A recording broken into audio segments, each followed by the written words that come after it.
This story sounds like something straight out of a crime drama. But here's the thing. Every single detail is pulled from public records. It's about a decorated police captain and his son, a repeat offender. And really, it's a story about how the apple doesn't fall far from the tree, especially when that tree is planted in a system that's ripe for manipulation. So let's kick things off with this little piece of public safety advice from the father, Police Captain Wilton Collins. It's a pretty straightforward warning about rules, assumptions, and, consequences. But as we're about to find out, when it came to his own family, the rules of the road and the law, well, they seem to work very, very differently. The first thing that really jumps out when you look at the father and son is their shared talent, you could say. A talent for, let's call it, creative writing on official documents. It's this habit they both have of bending the truth to get what they want. Okay, so let's look at the Jake's fireworks heist. The son, Joshua Collins, calls 911. He says he's just been robbed at gunpoint. He gives this super detailed description of the suspect. He's playing the perfect victim. But pretty quickly, his story starts to unravel. When investigators press him, Joshua finally admits he took the money himself. But his excuse?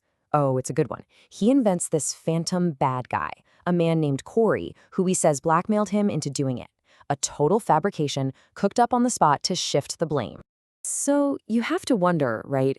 Where does a young guy learn to just cook up a story like that for the police? Could this knack for creating your own reality actually be a family trait? Well, let's take a look at his dad.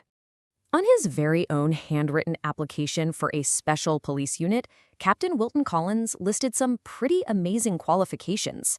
Scuba certified with the U.S. Navy SEALs, no less. And EOD, that's Explosive Ordnance Disposal, qualified.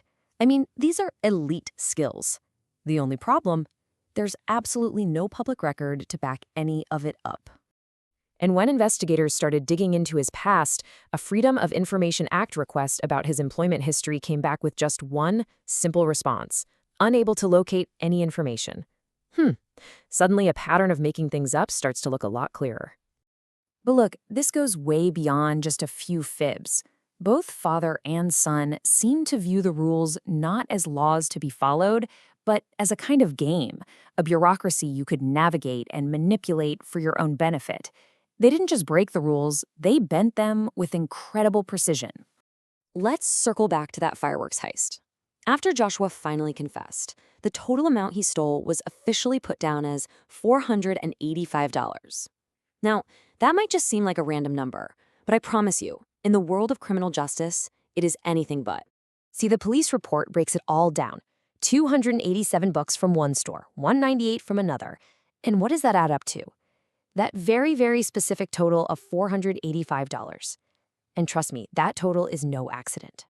So here's why that number is so important. It's the legal line in the sand. At the time, in Georgia, if you stole $500 or more, that was a felony. Joshua's big heist? It came in just $15 shy of that mark, which conveniently kept his crime at the misdemeanor level. Analysts who looked at this called the amount strategically deflated. And if you think that's suspicious, get this. The initial 911 dispatch report, based on Joshua's own story about a gunman, was logged as robbery armed. But later, the official case label was quietly changed to robbery unarmed. No reason given, no explanation recorded. The entire case was being reshaped right from the inside. And this, right here, brings us to the real heart of this story. It's about a justice system that seemed to have two completely different sets of rules. For the Collins family, it was a shield. But for the public? Well, it could be a sword. For Joshua, the police captain's son, the system acted like this incredible shield, offering him unbelievable leniency. Time and time again, despite a growing history of forgery and theft, he was protected from any real consequences. I mean, just look at this track record. Between 2014 and 2015, he literally just ghosted his probation officer, missed 11 appointments in a row while he was out getting arrested for new felonies. Then, after the fireworks thing, he gets a plea deal and fails a drug test just 1 week later. And yet somehow, by 2021, he gets his entire probation terminated early. And we're not talking about a minor slip-up on that drug test.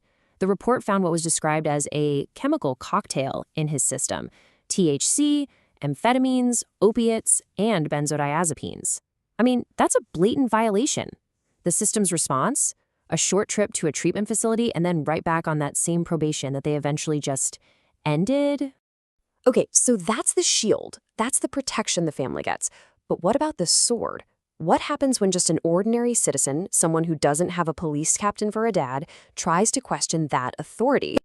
This is what Captain Wilton Collins allegedly told a man named Stephen Faircloth, who was just trying to file a complaint about police misconduct. That's not a discussion. That is a threat, plain and simple, delivered with all the power of a police badge behind it. And was it a threat the captain made good on? After that confrontation, Mr. Faircloth was arrested without a warrant. He spent 72 days in jail. That's the SOAR. So when you take a step back and you look at the whole picture, beyond the individual lies and the gamesmanship, the story of the Collins family really becomes a story about the system itself and the high price of unchecked power. Ultimately, what it all comes down to is this. The Collins saga reveals a system where the exact same badge, the same authority, was used as a tool to give a criminal son total impunity, while at the same time it was used to punish, and punish severely, any citizen who dared to question it. And that really leaves us with one final, unavoidable question. This whole case study forces us to ask, when that badge becomes a shield for the well-connected and a sword for the public, who is actually being served and who is being protected?